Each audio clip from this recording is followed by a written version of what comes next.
The deciding factor was the smell of cigarette smoke. I quit smoking at the age of 11.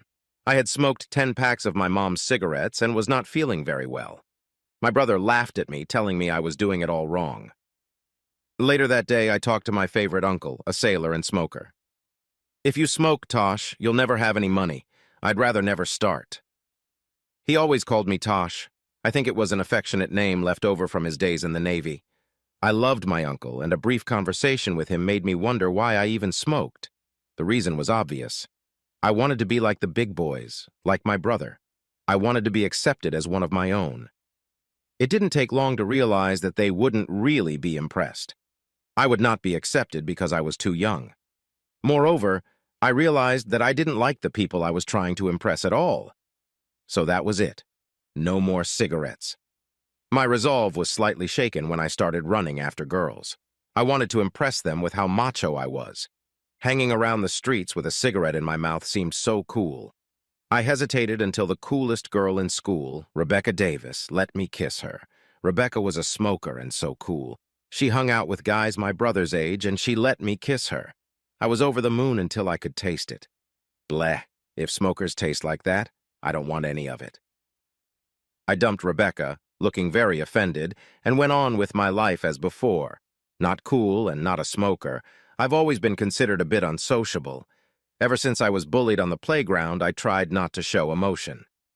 "Hit them hard and hit them where it hurts," my uncle used to say. But above all, never let anyone see you get hurt. That's exactly what they want. And if they don't get it from you, they'll move on to someone else. This worked against bullies, but it left a side effect, the former being a little less desirable.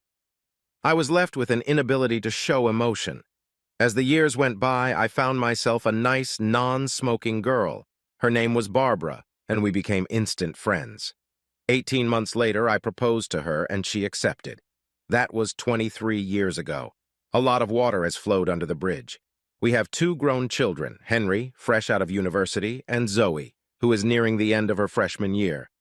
With Barb, I could be myself. I could let my defenses down a little. When my brother died of lung cancer, he was only 42 years old, and it hit me harder than I expected.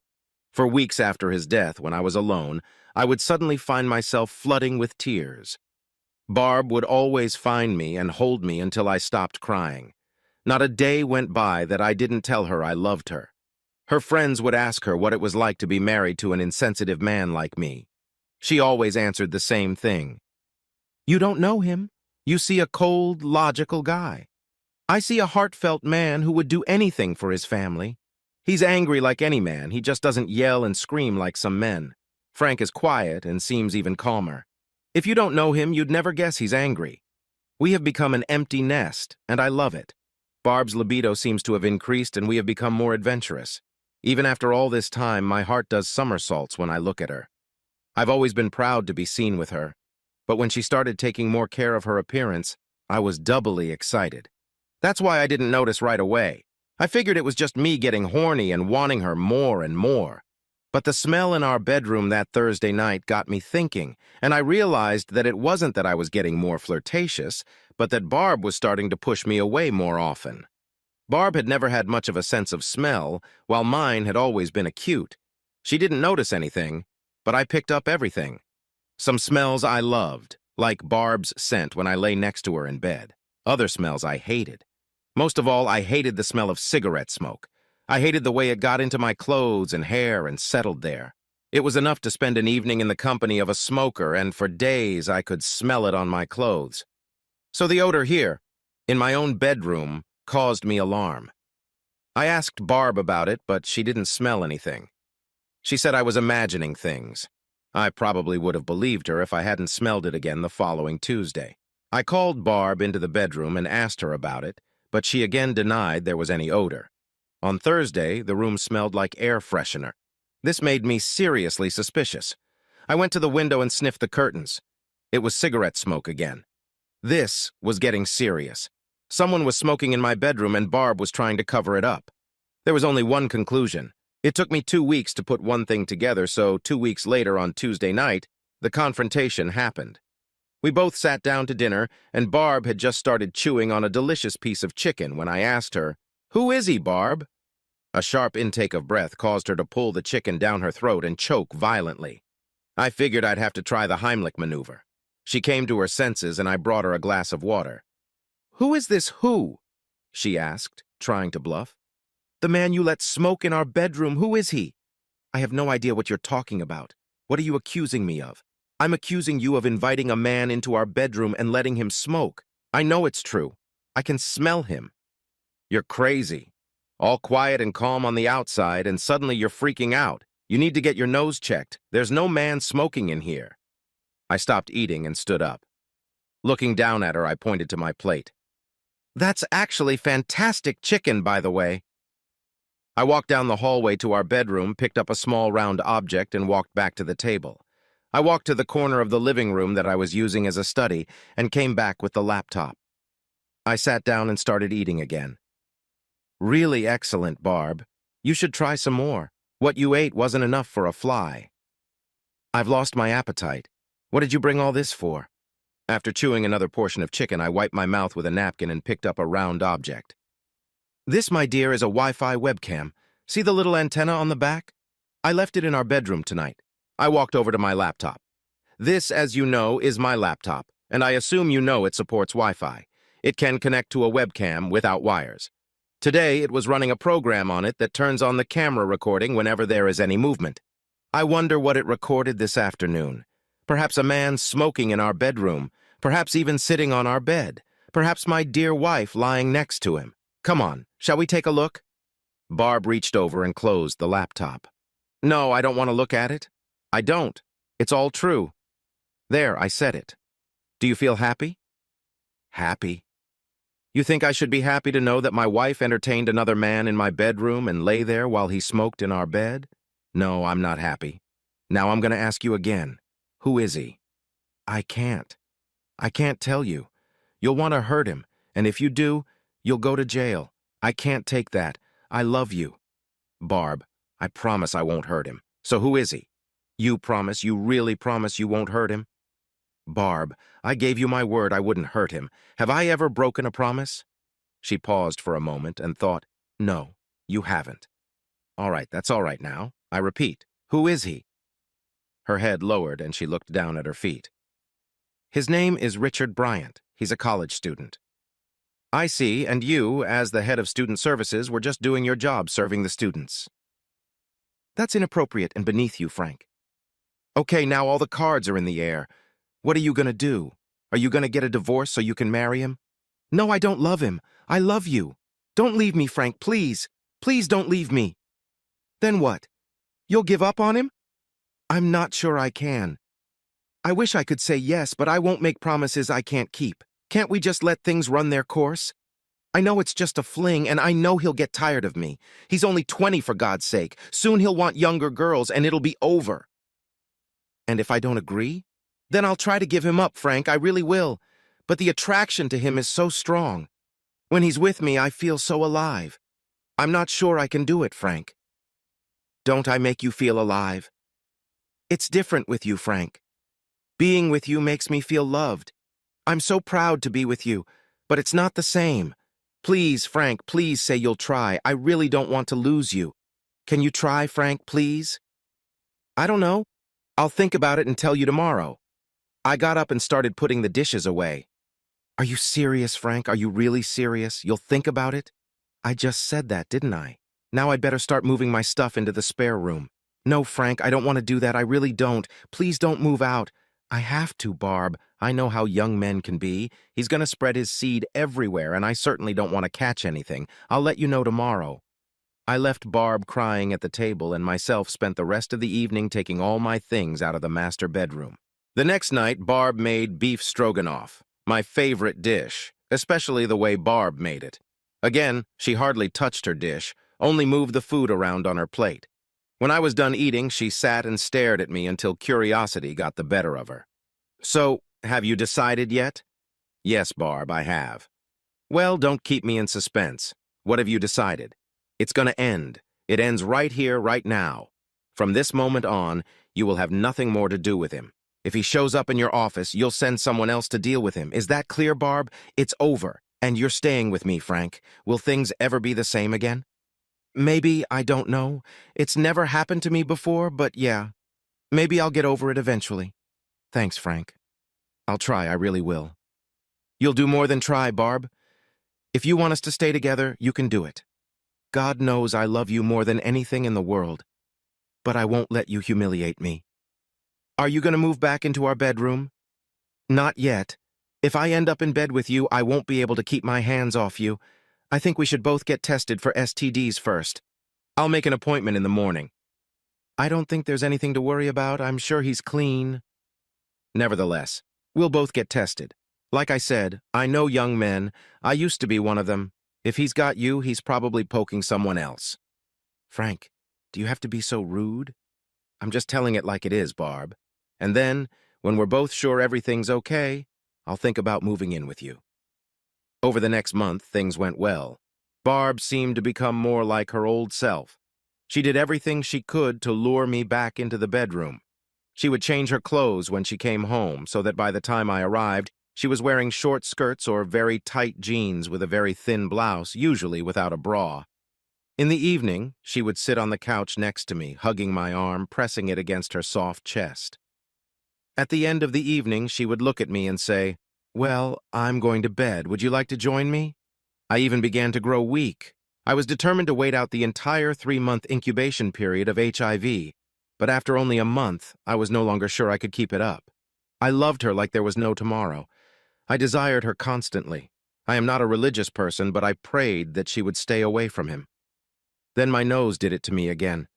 She was standing at the sink, draining the water off the vegetables. She was wearing jeans, which she must have sunk a lot of money into, and a thin white t-shirt. Even from the back, I could see she was braless. At that moment, I lost control of myself. I walked up behind her, slid my hands under her arms, and started squeezing her breasts. She set the pot down, raised her arms to cover mine, and pressed herself tightly against me. Now that sounds like my sexy husband," she said. She leaned into me again. When she did, my nose dipped into her hair. There it was, that smell, cigarette smoke, still the same cheap brand if I wasn't mistaken. I stepped back. She was a little discouraged when I pulled away from her. What? What happened? I shouldn't be doing this." "What do you mean you shouldn't do this? You're my husband, damn it. If you don't have to do it, who the hell does?" "I'm sorry. I lost control for a minute." "And well, I've been trying to make you lose control for the last month. I want you to lose control. I want my husband back." "You do want me back. Is that what you really want?"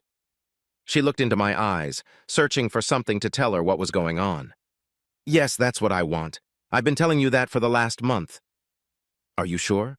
Are you sure it's me you want and not your young lover?" "No, of course not. I did what you said. I can't see him anymore." She was good, but not good enough. When she lies, she always takes off her wedding ring, and I could see she was doing just that. You could also feel the tremor in her voice. "I need to think about it. For a while, I'll be gone. Can it wait until after dinner? I'm almost ready to serve it. Just put it on a plate and put a lid on it. I'll heat it up when I get back." I went to the lake and sat there watching the windsurfers taking advantage of the evening sun. I sat there until sunset and then drove back home. Barb met me at the door, took my hand, and rested her head on my shoulder. "Have you thought it over?" I nodded. "I wish sometimes you would let me know what's going on in your head." "No, Barb. I don't think you'd want to know." I ate alone while Barb watched. After dinner, I went to bed, leaving Barb to watch TV. The next day, I sat outside the attorney's office waiting for the people there to return from lunch. The attorney's office was right across the street from our community college. I was sitting there in my van watching students come and go when I noticed a group of 6 students walking in my direction. 5 students, and Barbara to be exact. They were all laughing and joking as they crossed the road and entered the pub on the corner. I have to admit I didn't recognize her right away. She looked like she belonged among them. I sat in the van and watched the door of the pub, not noticing the lawyers and their secretaries going back to work. The sky had clouded over and a fine drizzle began to fall. I'd been there for probably 45 minutes when I saw her come out. She was alone and had decided to jog back to work so she wouldn't get wet. I crossed the road and walked into the bar, seeing them all clustered around a table by the window. I bought myself a pint of old-fashioned and sat down at the table next to them. The girls all got up and went to the restroom together. I sat there and eavesdropped on the conversation. Are you serious, Richie? Do you want anything at all? How about sex? I told you, Boz, anything. I'm gonna have to start watching adult movies to get some new ideas. What are you gonna do with her? I mean, she's a little old, isn't she? She can more than support me. Tell you what, Rich, you can hand her over to me when you're done? Well, take it then, Jonesy. You mean you're going to leave her? Maybe. Depends if I can't get into Stephanie's knickers. I'll give you 20 pounds for her. 20 quid won't even get you through the night, Jonesy. Hey, here's an idea. I could rent her out. They all laughed when the girls came back. What are we laughing about? One of the girls asked. Richie is thinking about renting out his MILF, answered the one named Jonesy. Don't be so cruel, said the other girl. I think Babs is beautiful. I wish my mom was like her. And I wish I had breasts like her, said the first girl. It amazes me what she sees in you, Richie. She likes my big tool. Her old man's doesn't work anymore. They sleep in separate rooms. I felt anger and great sadness. How could this asshole she'd risked so much for be so disrespectful to her? I wanted to sink my teeth into his throat. I wanted to castrate him with a beer glass. But I was held back by my promise to Barb. I won't hurt him, I said. How could I have been so stupid? Throughout the conversation, Richie had been watching the rain outside. Now I noticed him reaching into his pocket and pulling out cigarettes. As he pulled out a lighter, Jonesy turned to him. You can't smoke in here, buddy. It's against the law. Well, I'm not going outside. It's raining. I need a cigarette. And if people don't like it, fuck them. I grabbed my beer and moved behind the bar. Despite my best efforts, there was moisture in my eyes. I was wiping one away when the owner of the place walked up. You okay, buddy? What? Oh, yeah, I'm fine. Just cigarette smoke. It always makes my eyes sting. The owner looked around the bar. Richie tried to hide the cigarette in his clenched hand, but the rising smoke gave him away. Okay, you all leave. Richie quickly put out his cigarette and showed the host. All right, don't panic. Don't get all ruffled up, okay? Don't get ruffled, that's good, Richie, Jonesy said, looking at the landlord's bald head. I didn't tell you to clean it up. I told you to get out. Now you have 10 seconds before I let the dogs down. He started counting down from 10. All right, we're leaving. Never liked this fucking pub anyway. In that case, you don't want to come back here, which is good because you're all banned. Now get out of my pub. As they left, Richie was showing the pub landlord the finger and one of the girls groaned.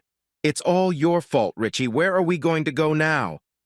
They reached the door, looked out at the rain, and ran back towards the college. I'm sorry, sir. Now can I top up your pint of beer? No, thanks. I'm the one who should be apologizing. I didn't want you to lose customers like that. It's the kind of customers I can do without. They come in here with an old woman. I think the bastard's probably fucking her. Anyway, they all sit on her neck. And when she leaves, they make sure their drinks last the rest of the day. I feel sorry for her. She seems nice. Cute, huh? Well, let me tell you, I wouldn't climb on her to get to you, if you catch my drift. So what makes you feel sorry for her? Well, I don't have qualifications or anything, but you see life in this job. In my opinion, she's desperately trying to recapture her youth. She seems nice, and she's married, so some poor guy will be crying, drowning his sorrows in beer over this. But she comes and sits with these guys, laughing and giggling like she's one of them. You've probably heard them talking about her when she leaves. It's just easy meat to them. It'll end in tears, and she's the only one who gets hurt. Not that I don't believe you, but what makes you so sure? Like I said, it's my job to see it all, and I've seen it all before. If she's lucky, when this little runt is done with her, it'll be a red flag, and she'll try to patch things up with her husband. More likely, she'll get so caught up in the feeling of being young again that she'll start looking for another teenager. Trust me, it's as much of a drug as the same cigarettes that a teenager just has to smoke. Eventually, she will go to bars and offer herself to any young man who seems the least bit interested. It's really pathetic. You sound just like an experienced man. He leaned forward so that his mouth was close to my ear. Why do you think the wife isn't here? When he pulled away, I saw sadness in his eyes. He seemed like a decent guy, and it hurt just talking about it. He looked down at my glass. Now, sir, would you like another one? No, thanks. My lunch break is over. I'd better get back to work. Thank you for the conversation. The owner of the place certainly gave me something to think about. Can I live with this situation? Is Barb off the hook? She's already lied to me, so maybe she is. That night, Barb sat on my lap. She wriggled on top of me. Little Frank felt the tightness of my pants. She took my hands from my sides and put them between her legs. I pulled my hands back to her thighs. How's little buddy doing these days? I hesitated for a moment before she answered. I don't know for sure, Frank. I haven't spoken to him in, probably 4 weeks. She was good. If I hadn't seen it for myself, I might have believed her. So you've got 8 more weeks. After that, maybe we can get back to normal. Do we really have to wait, Frank? I'm sure we'll be fine. If you're really worried, you can always— Don't even think about it, Barb, I interrupted her. I'm not going to take precautions just because he didn't. I pushed her off my lap and stood up. I went to my room and lay on my bed, thinking. I realized that she would never be honest with me. She needs me. She needs my stability like an unruly child needs stable parents. And that's when I realized I can't be that stability. I can't watch her deteriorate as my friend in the pub described. I have to go for broke. I spent the next 2 weeks preparing to move. I found a place to live, took time off work, and arranged to borrow a company van. I realized that Barb was using the room that used to be ours for her secret meetings. I decided to leave on Thursday after a brief confrontation with my lovers. I picked up the van and parked it in the garage. The morning flashed by and I only had time to pack and make preparations. The coffee pot stood on the gas stove waiting. A little after 2 o'clock in the afternoon, Barbara's car pulled up to the house. I watched as they walked up to the front door. She said he was 20. He looked more like 16. I opened the front door. Barbara's mouth dropped open. I looked at little Richard. From the way he walked to the door, I knew he had shit his pants. Barbara almost had to drag him through the door. What are you doing here, Frank? I could ask you the same thing. I thought it was over. At least she had the decency to blush. I'm sorry, Frank, I really tried, but I just couldn't help myself. In the end, I had to talk to him, and then you can guess what happened. I'm sorry, Frank, I really am, but we can get through this. I know we can. Go back to work. We can talk about it tonight. I want to talk to him. Your lover, that is. Frank, do you really think that's wise? Well, I mean, it'll just embarrass you. Barb, if a man is going to go into my house, smoke in my bedroom, sleep with my wife, the least he can do is sit down and talk to me. Does that mean what I think it means, Frank? You're really okay with this? Nobody said anything about me being okay with it, but you know I don't want to see you unhappy, so I'll have to live with that. I just wanted to meet him. And you do promise not to hurt him. I've already told you I won't hurt him. She walked over to him, took his hand, and pulled him toward me. Frank, this is Richard. Richard, this is Frank. Hi, come in, have a seat, have a cup of coffee. My name's Richard, sir. It's a pleasure to meet you. He held out his hand for me to shake. Well, I'm sorry, but I can't shake your hand. I promised Barb I wouldn't touch you, and I always keep my promises. I saw him fumble in his pocket. He pulled out a pack of cigarettes, took one out, and put it in his mouth. He pulled out a lighter and was about to light it. Don't be an asshole, Richard. These things will kill you, and if you light one in front of me, I may have to do the job for them. It's customary nowadays to ask before smoking in a man's house, and I don't want to end up smelling like an ashtray. I'm sorry, sir. I thought it was okay. I mean, Babs said it was okay with you. So Babs was wrong. What happens in that bedroom between you two is up to her, but making me passively breathe your toxic smoke is not part of the deal. Are we clear? Yes, sir, quite. With trembling hands, he put the cigarette away. I understand you like cigarettes after sex. I don't see why you smoke those things. Don't you know the risks? Oh, yes, I do, sir, but they say that if I quit for 10 years, the risk drops to 0. I find that if I quit at 30, I'll be clean by the time I'm your age. That's assuming you live that long, Dick. Now drink your coffee. What happens now, Dick? Will you be able to keep her as well as she's used to? You're planning to marry her, aren't you? I thought he was going to spill coffee on me, so shocked was he by what I proposed. Seeing his predicament, Barb stepped in.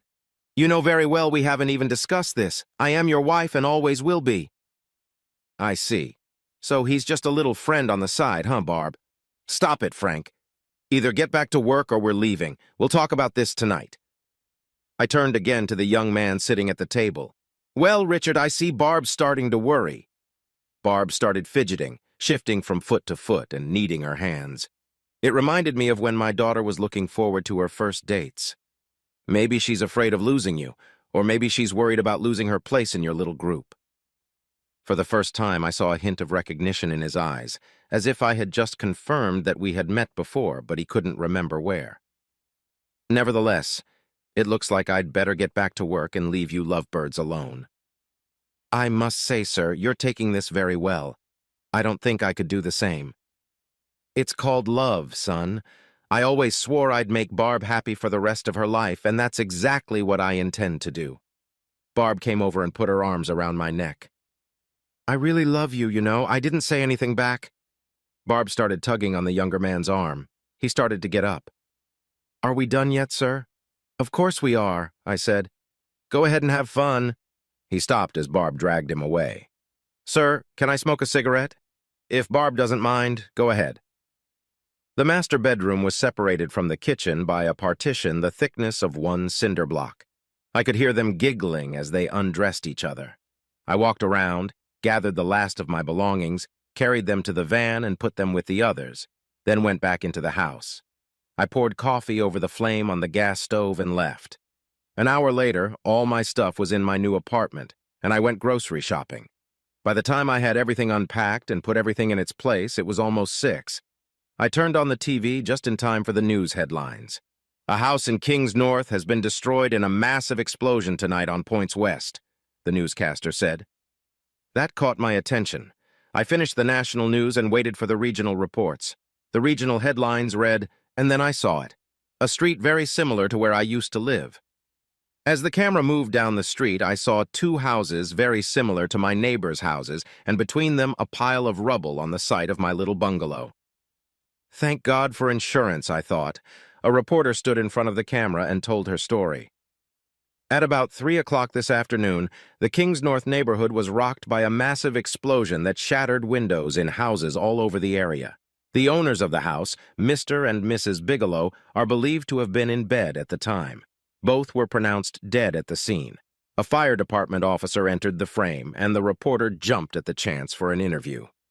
So, Officer Reynolds, do we know what caused such a massive explosion? Was it terrorism-related? We found no evidence of explosives.